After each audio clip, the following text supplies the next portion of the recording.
What's next? This is a question we're all having to ask and answer more frequently. I'm Jenny Blake, your host of the Pivot Podcast and author of Pivot, The Only Move That Matters Is Your Next One. For show notes from this episode, visit pivotmethod.com/podcast. If change is the only constant, then let's get better at it. Here we go. This episode is brought to you by Momentum, my private community for heart-based business owners. Doors are opening again in just a few short weeks from March 17th through the 20th. I highly encourage you to join us if you're looking to earn twice as much in half the time with ease and joy. Systems, structure, all the mistakes and lessons I've learned the hard way. This is what we focus on in Momentum. And it's a tight-knit group. We keep it under 100 people. So you're really going to get a chance to get to know other people, get input, advice, sharing our favorite books, podcasts, apps, you name it. We also have 2 free masterclasses coming up. The first one is on Tuesday, March 3rd, and the next will be on Tuesday, March 17th. I would love for you to join us. You can sign up for the Momentum interest list at pivotmethod.com/momentum, and you'll get all the details you need for how to join one of those 2 free masterclasses and to learn more about the program, ask questions, and see if it's a fit for you. Another note about today's episode with one of my greatest friendtors and mentors, Michael Bungay-Stanier. We are talking about his new book, The Advice Trap: Be Humble, Stay Curious, and Change the Way You Lead Forever. And funnily enough, he also said before we record, we don't even need to talk about the book. So we just go off on random tangents, which is both of our favorite way to do a podcast. But I did want to let you know that if you go to theadvicetrap.com, he is giving a special offer if you buy 2 books, one for you, one for a friend. And I highly recommend it. I consider this book a must read, just like Michael's previous one, The Coaching Habit. They're short, punchy, beautifully designed, and so powerful. So if you think you are going to get a copy of the book, head over to theadvicetrap.com, because if you buy 2 of them, you'll get some extra special bonuses that Michael's throwing in. With that, let's get into today's show. Hello, everybody. Welcome back to the Pivot Podcast. I am overjoyed to have Michael Bungay-Stanier here as today's guest. We are also, just like with Neil Pasricha, Michael and I are celebrating our 10-year friendiversary after I first brought him to speak at Authors at Google. And we're talking about his brand new book, The Advice Trap: Be Humble, Stay Curious, and Change the Way You Lead Forever. Michael, welcome back to the Pivot Podcast. Jenny Blake, it is good to be back. And how cool is Neil Pasricha? I mean, he's another Toronto guy, so he and I hang out here in Toronto a lot, and he's just such a kind of ball of awesomeness. I mean, literally, that's his book, but it's also just how he shows up in life. Truly, truly. And he and I talked about the same thing you and I did before hitting record, which he said, listen, we don't even need to talk about the book, okay? The most fun podcasts are just a conversation between 2 people. And you said the exact same thing. That's cool. You know what I love about Neil? I mean, many things. But when he had that amazing run of How to Be Awesome or You Are Awesome or whatever that awesome book series was, which sold millions. Yes. He just kept working in his job at Learning and Development in Walmart, Canada. It's like a really interesting piece around wanting to stay grounded and humble and kind of maybe some security stuff there as well. But it's such an interesting approach.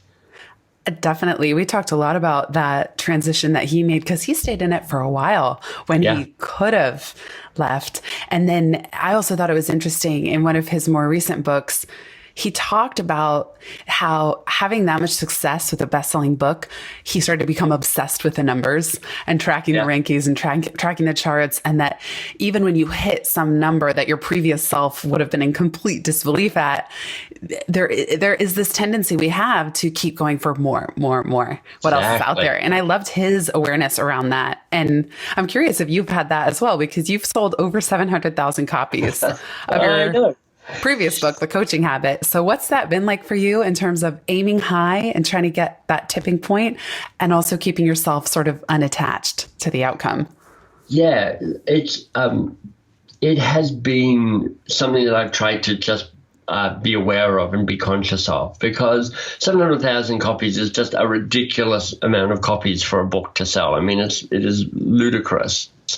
And it happens through a combination of you write a good book, you work hard to market it, and then you have this amazing sprinkle of fairy dust from the universe that kind of actually makes it happen. So with this whole, one of the things that I did with the Coaching Habit book is I did a nice job, if I say so myself, of defining success. I went, look, I want this book to be a classic. And what that means is I'm playing a long game with it, which is I'm going to commit to market it for 2 years and stand behind it and do all I can to try and get it moving into the same sort of area as Patrick Lencioni's books or John Maxwell's books or David Allen's books, or basically the books that I have on my bookshelf where I'm like, these are awesome and I'm not going to give these away. I'm going to keep these because I'll come back to them time and time again. So in writing and marketing the Coaching Habit, I'm like, don't worry about the launch, because the launch is just a blip. Be committed to the longer term play and see if you can make something that is good enough to perhaps become a classic one day. So I all know that in theory for this new book. In practice, I'm like, it's the launch. Ah! And I'm like going all kind of Muppet on myself. And there's a way that you can get suckered into the numbers really easily. So there's part of me that's going, if this new book sells, let's say 100,000 copies, that is miraculous for a book. So I'd be like super celebrating that. On the other hand, 100,000 copies is like, I don't know, maybe 15% of what the Coaching Habit sold. I'm like, it's a failure. I've only sold 100,000 copies. So you just have to keep reminding yourself. I have to keep reminding myself, which is you'll come back to the process. All you get to do is commit and do as good a job as you can on the process of it all. Write the best book you can, market it in a way that feels interesting and with integrity, and it'll either work or it won't work. And most of the time, I remember that. Most of the time.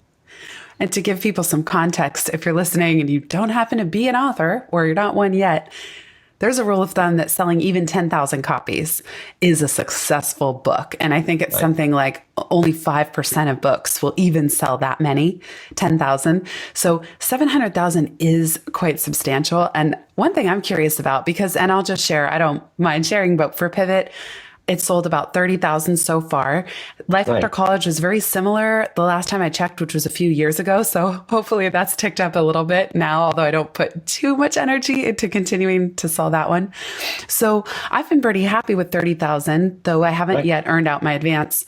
I know that in my head, of course, I'm always kind of looking for the tipping point of what's going to. Well, my rule of thumb for what makes a book successful is that when it creates transformation, that it's helpful to somebody who reads it and they feel that I'm sitting with them in a coffee shop and they feel relieved, inspired, and they actually have practical tips and strategies to navigate change. That's great. But on the back end, it's that they put the book down and they tell a friend and they say to at least one person, oh, you're wondering what's next? You've got to read Pivot, just like you. Want it to be the go-to book for somebody navigating career change. Right. And so that, to me, that word of mouth, guerrilla marketing can become exponential over time, or it can be kind of a slow drip where at least if every single person puts it down and then tells one or two friends, it will sell over the long term. I'm wondering with Coaching Habit, was there something that created a tipping point that got you to 700? Because even getting to 100,000 would have been like a massive, miraculous success. I wish I knew. Right, I know. I really wish I knew. I mean, it sold a lot right off the bat. I mean, it sold almost 200,000 copies in the first year and has been pretty consistent in selling somewhere between 100 and 200,000 copies a year. So certainly what drives the wheel now is word of mouth and people buying copies for teams. They're like, I get emails all the time. I just bought a bunch of copies for my team. And I'm like, that is amazing. I do think that one of the things that I did that has been helpful was in the book itself. In some of the early printing runs of it, I had a single page in the middle of the book going, it would be really helpful if you like this book to write a review on Amazon. because Amazon is a big place where people go and buy the books, and social proof really matters. Not just if you're looking at it and going, oh, look, Michael has, 100 or 200 or 500 or 1,000 reviews for his book. But also, I think it feeds the algorithm as well. So it means that the book pops up and gets recommended more often as well. So success breeds success. So I think that does help. But I can't really pin down a single event. And I just think from everything I've heard, it's never a single event. You keep hoping that you're like, I was just interviewed on this TV program. This will be it. I will be discovered any moment now, like really discovered. And I'm like, no, not so much. It just doesn't happen like that. You just, 1,000 little dabs. It's like an impressionist painting. You're like just lots of little dabs of color, and the picture emerges. And who knows, some things may blow up and get big. I've got a TEDx talk that I'll be doing February the 29th. And I've never done a TEDx talk before, so it's interesting watching myself get caught into the kind of magical thinking about this. It's just like, oh, this is a really good TEDx location, and they may post it onto the TED page, and then I'll become famous, and then Brené Brown will start returning my calls again, because she used to return my calls. I had this one great moment before Brené got really famous, where she actually called me up and said, "Can you give me some tips on how to do good keynotes?" I was like, amazing. How awesome is that? Brené Brown. Anyway, she doesn't do that anymore. She's pretty much got the hang of it, I think. So I've got all these kind of fantasies going on about the whole TEDx thing and what it'll do and blah, blah, blah. And then I'm like, yeah, Michael, come on. It's like, stay grounded, just keep walking, chop wood, carry water, as they say. Yes, I know. Well, congrats on the TEDx. I can't wait to see it. Do you have the topic yet? I do. I mean, this is being done at the University of Nevada in Reno, and they really are one of the top tier TEDx people. They take it very seriously. The audience is about 1,500 people. They do get a bunch of their TED Talks onto the TED page, and they're like, you will produce an outstanding talk. And I had to submit my script 2 months ago. I had to do a run through with them 3 weeks ago to show that I'd already remembered my lines. It's already kind of memorized, and I'm literally rehearsing every single day. Every single day, I stand up and I practice it and I do a performance to really. I'm trying to, when sometimes you see people speak. It feels like they're reading the script from the inside of their eyeballs. Oh, yeah. They're like, totally. I've memorized it. I've done that really hard work. And now I'm just making sure that I read the words and I say what I wanted to say. And then you've got other people, and, stand-up comedians, I think, are particularly brilliant at this, who just have this ability to inhabit their persona and their presence. And it doesn't feel like they're tinkling their way through a script. It feels like they're sitting there and performing and having this kind of enactment with you. And I'm like, I need to do this so often that I can get to the point where I can stop obsessing about my script and start being present with the audience and being able to show up and be present and perform to them. And that's what I'm trying to get to.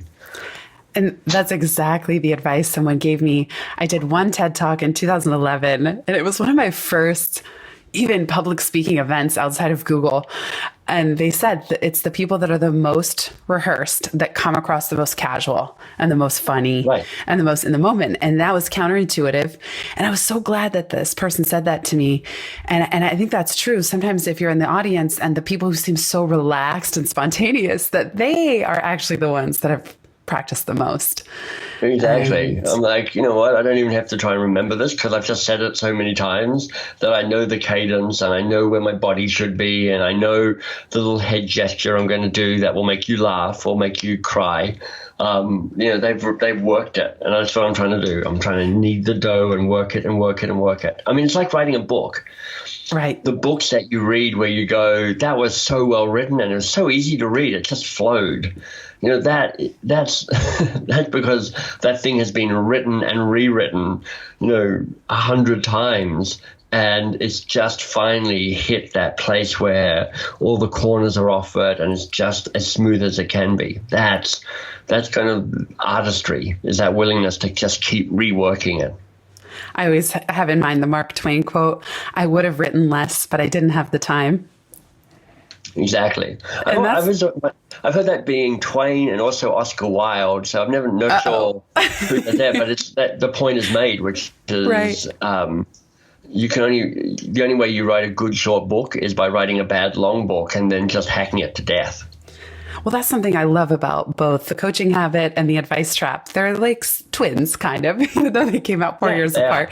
They're designed so beautifully. They're small and yet punchy and powerful.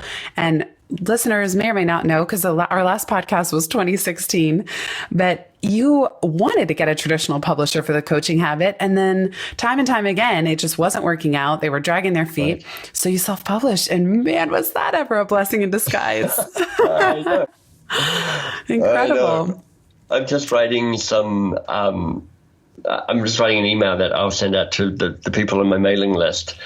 Because today, as it happens, we finally got the website together with the pre-publication specials for the book. And I'm just trying to tell this story in a funny way. And I'm like, and my publisher joined Richard Drew, I think his name is, who is the person who said to the Beatles, yeah, guitar bands are on their way out. I'm like, yes. So you're right. It's a very satisfying. I'm trying not to feel too smug about it, but there is a little degree of smugness that the publisher who turned me down for 3 years, I'm like, see, I told you this was going to be a good book. Exactly. Like, it's hard not to have that feeling of like, I told you, or I knew. And then not only that, but the revenue for you and your business, it's just miles apart of what it would have been. Significant. I mean, to kind of open the kimono around some of that stuff, if you're an author, and you go with a traditional publisher, you'll typically get between 8 to 10% of what the book sells for. I basically get $1 a book, if that, but even though I haven't earned out yet. Yeah, it's about $1 a book. And the rest of it is kind of the costs of producing it. And the publisher takes a big chunk because they've taken the risk of publishing you. If you end up self-publishing it in the way that I did, so I worked with this wonderful firm in Vancouver called Page 2 Strategies, and they effectively are my white label publisher. They not only do all the big stuff, the obvious stuff like editing and copy editing and design and cover design, but they do all the miscellaneous stuff, which, would drive me nuts, like what's your ISBN number and how does Amazon Japan feel about you and how do you do distribution? And then for me, the economics, the money that I pay Page 2, the money I pay my distributor, the money it costs me to print the book, because I have to cough up the money to actually do a print run of 40,000 copies of the book. It means that I'm getting closer to 30% of the cover price. And, when you've sold 700,000 copies at maybe $10 to $15 a copy, the difference between 10% of that and 30% of that is actually quite a lot of money. Yeah, it really does add up. And then you have so much more control, like even just the design. I mean, your previous books were beautiful as well, but these are really creative. And I love all the personal touches. I'm not going to give them all away. You'll have to buy The Advice Trap and it is worth it. You've also made a very interesting career pivot and a career change since you were last on the show. I don't think I can adequately convey to you, let alone the listeners, what a guiding light you are for me in my career, Michael. And I know I tell you, probably fumble through or tell you awkwardly, but you're consistently somebody that I've looked to who has integrity and is doing interesting work and making such an incredible impact. And then who you are and how you show up and how you've evolved in your path. Like, you are definitely, I know we're friends, but you are definitely somebody that has been a mentor from near and far for me, as I've been now 9 years into self-employment. So yeah, it's really cool to see you can tell listeners, but Michael founded a company called Box of Crayons, I want to say almost 15 years ago, if not longer, more. Actually, it was founded in 2002, so it's closing up to 18 years old now. Oh my goodness, amazing. And you just recently stepped aside as CEO, which must have been the ultimate letting go. And I don't know if that was a tough decision or not, but can you walk us through your thought process of stepping out of this company that you've put so much into for the last 18 years?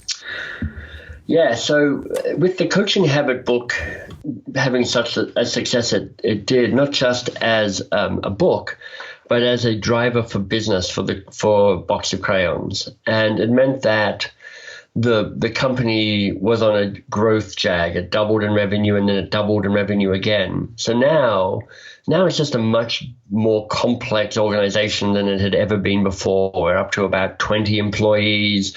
We just needed to really reinvent Box of Crayons, because one of the things that you come to learn when you're running a business is that there are all these plateaus where you grow and it's amazing, and then you suddenly hit the sticking point where you're like, actually everything that was working has stopped working because systems change and your needs change and your focus changes, and you need to on a regular basis kind of reinvent the company at kind of like $1 million and $2.5 million and 5 and 10 and 20 and probably 50 or 100 in all of these rough revenue areas. You're like, okay, we need to do a rethink around the company is. And we were hitting one of those pivot points. And I'm just not a great CEO. I mean, I get away with it because I'm good at being self-deprecatingly funny, and I have a strong coach approach which carries me a long way in terms of leadership. But it's also my company, and I'm not that driven by I'm trying to make this company, financially huge and this, that, and the other. I'm driven by impact.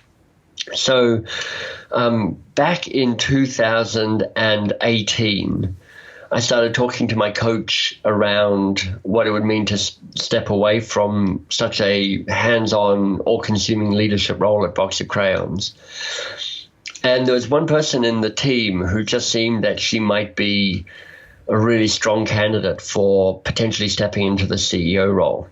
Now, Shannon, who is just awesome, the great origin story of that is I recruited her from behind the bar of my local pizzeria place to do a little bit of help with the marketing of the Coaching Habit book. It came out. So she's been part of Box of Crayons for a little over 4 years.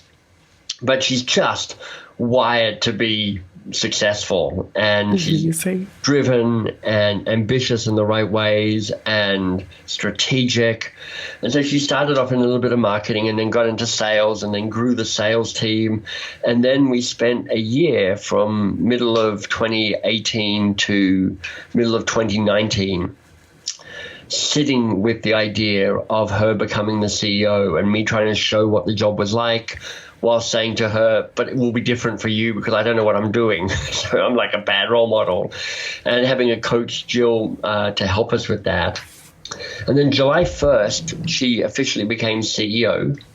And I stayed on in a design role for the company, so helping build the programs that we sell to corporations.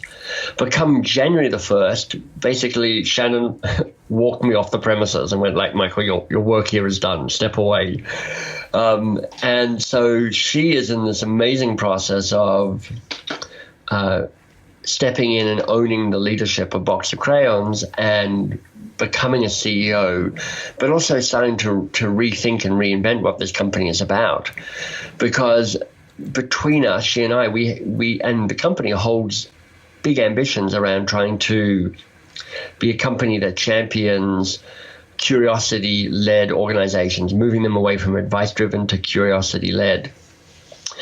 And it turns out that when you try and pivot on who you are and what you do in the world, everything changes. So we change the focus on the clients we try to serve, which means that we have to change the product offering, the pricing, the sales, the marketing, the people, the culture.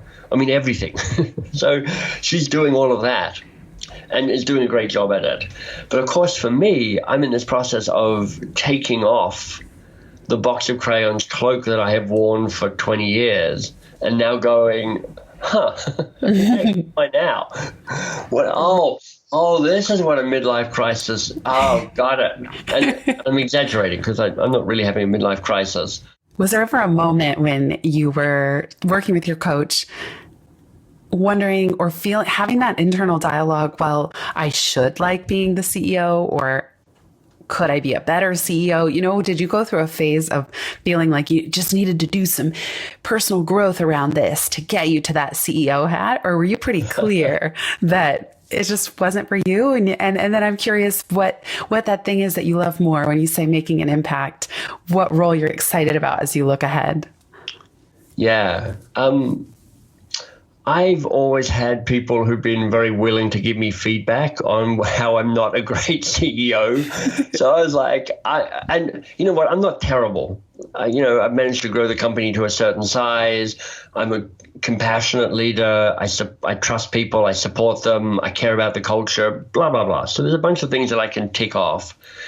But I know the difference. I'm like a well-meaning amateur. I'm doing okay for an amateur, but put me up against a professional CEO or somebody who's really wired for it, and I'm like, oh, you're ridiculous, and that's me. I'm okay with that. I'm very much somebody who goes, look, Michael is much better when he plays to his strengths and acknowledges his weaknesses, and I have weaknesses galore. What I think the future holds for me, I don't really know, Jenny. I'm trying to keep this next period of time, year or so, open as a place to see what emerges. I mean, my theme for the year for 2020 is cut loose. And cut loose is both being cut loose from box of crayons. And it's also cut loose in terms of being a little more exuberant and waving my arms around and playful and experimental. And one of the, I've got three themes that support cut loose as my overall theme for the year. One is be exuberant. So, continue to step into the joy and the play of what's going on. One is be a host. So gather interesting and good people together and spend time with that. And the other is to create big and small. So it's just to go, look, one of the things that I am good at and I get a lot of pleasure from is creation and collaboration. So part of what this year holds for me is testing out some creative projects and going which ones feel juicy and interesting, which ones not so much. And part of it is continuing to find really good people to manage the miscellany, because that just doesn't play to my strength. I mean, I'm surrounded by strong, smart women who manage my life. There's Marcella, my wife. She's amazing. There's Shannon, the CEO of Box of Crayons. There's Marlene, who's been my executive assistant for 10 years or more. And there's Ainsley, who has who's new in my life, but she runs MBS.works, which is the umbrella for this new company. And they're all these super competent, super smart, super lovely people who are like, Michael, we're just going to keep you on your tracks so you can do your best, you can do your great work, and you don't get suckered by all the other stuff that keeps pulling you off path. Well, and that ties back to one of your earlier books, which is Do More Great Work. And in fact, that's what I brought you to Google to speak about, was that one. That was like 10 years ago. It's amazing. It's interesting, too, that you didn't feel compelled to mold Box of Crayons to you and your strengths. You actually are letting it emerge as its own company. And I know you've talked about that in the past, like the difference between delivering services like coaching, keynotes, even the licensing programs that you offer, versus building a business. And you've really shown you doing your great work actually doesn't necessarily have anything to do with Box of Crayons, the business, if you're willing to let it go and let it be the emerging entity that it is, at the same time that you focus on, which I can say is truly unique, how you show up in a room, your exuberance, your humor, your delightful touches, your design eye, it's all there. And from the outside, it's easier to see, oh yeah, of course you want to set that free. Like the world needs you to set that free. Right. Thanks, Jenny, for saying all of that. it's really helpful for me to know what your core motivator is. And somebody was talking about this to me the other day. He said, look, there are three primary drivers for people. And this may or may not be true, but it was helpful for me. One is money, one is ego, one is impact. And I've always just been really wired towards impact. I mean, for 20 years, I've held as a personal mission to infect 1 billion people with the possibility virus.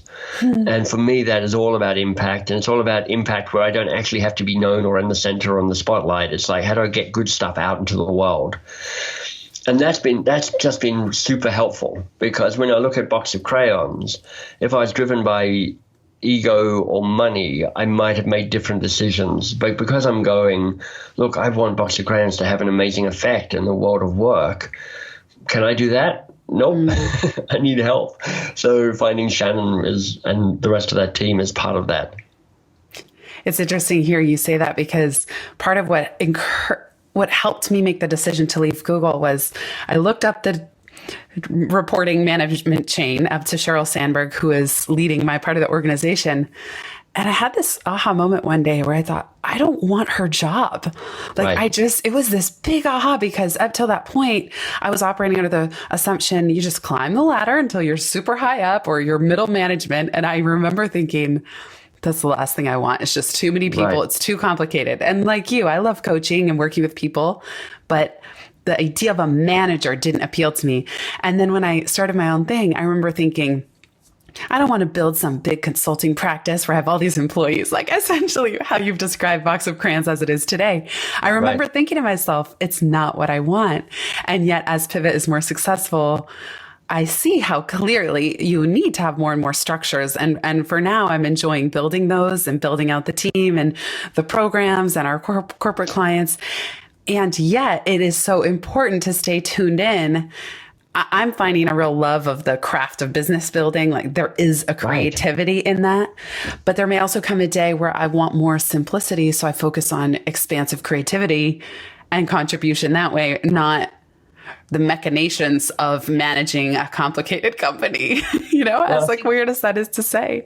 Yeah. I mean, part of what you're pointing to, Jenny, is I think the importance of kind of strategic retreats where you step back and you come down to that really hard, important question, which is, what do I want? What do I want? Because it changes. And if you're still enacting the plan that's delivering the thing you wanted from 10 years ago or 8 years ago or even 3 years ago, you just might be climbing the wrong mountain. And when you're climbing the wrong mountain, what happens is you get to the top of that mountain and you get really depressed because you're like, hooray, I'm at the wrong mountain. So, for me, I was like, one of the values for Box of Crayons for a long time was tread lightly. And it was a commitment implicitly, at least, to go, don't build anything that's big, just work entirely, no employees, entirely built around contractors and kind of outsourcing stuff. And then 3 years ago, we're like, this doesn't work. It doesn't work for us to scale and have the impact we want. So we then reorganized everything and hired a bunch of people. And now we have all these employees. And of course, that brings all sorts of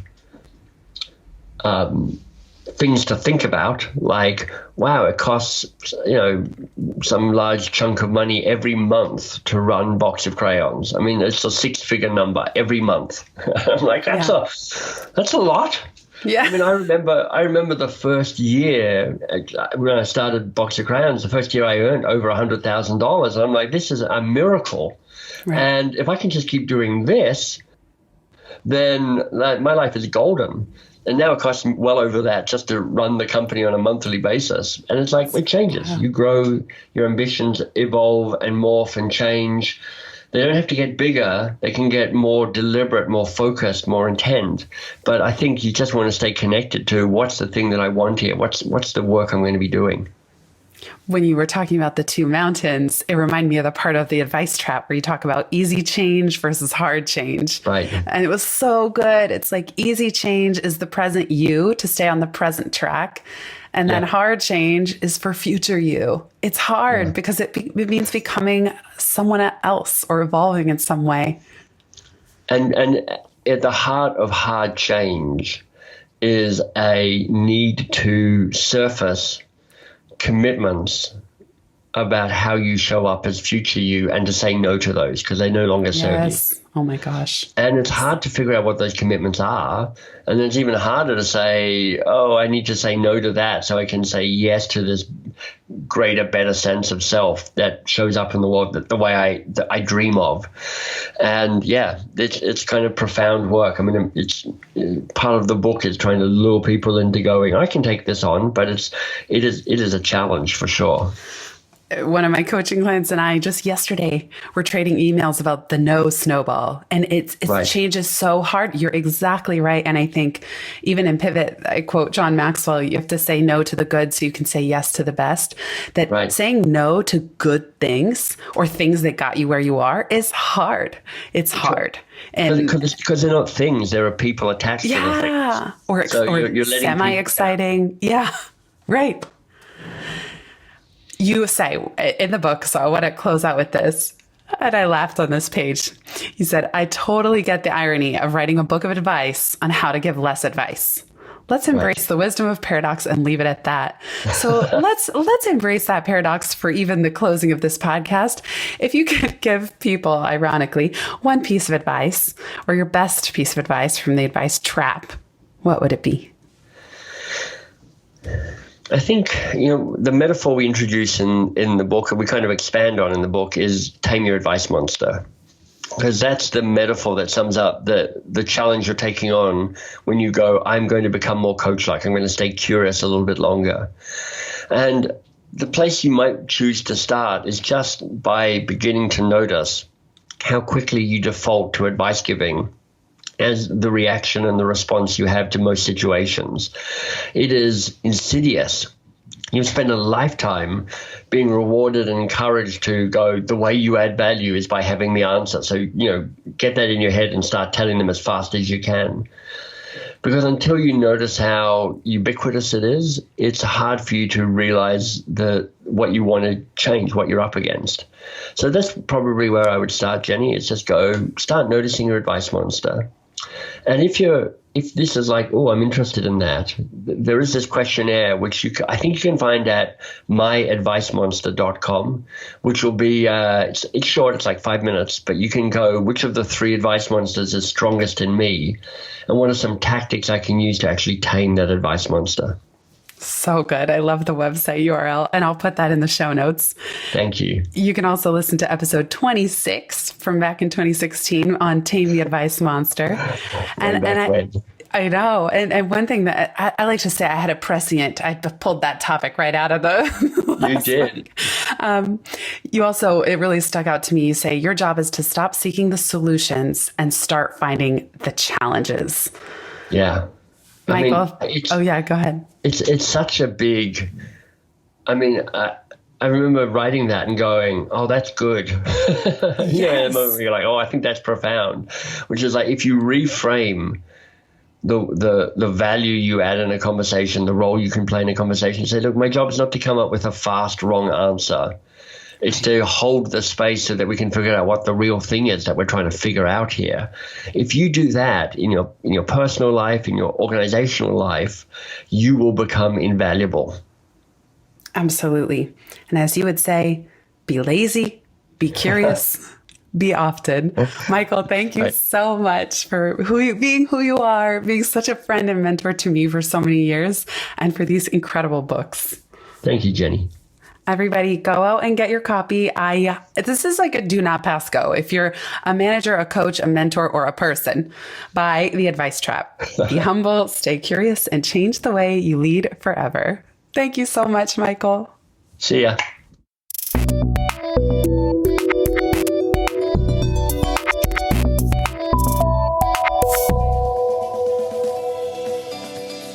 Thanks so much for listening to this episode of the Pivot Podcast. Make sure you don't miss an episode or my insider tips and templates by signing up for Pivot List, a curated twice monthly newsletter where I share the inside scoop on what I'm reading, watching, listening to, and the latest tools I'm geeking out on. Sign up at pivotmethod.com/pivotlist. Get show notes from this episode at pivotmethod.com/podcast. and connect with me on Twitter at Jenny_Blake. Remember, build first, then your courage will follow. Hasn't it always?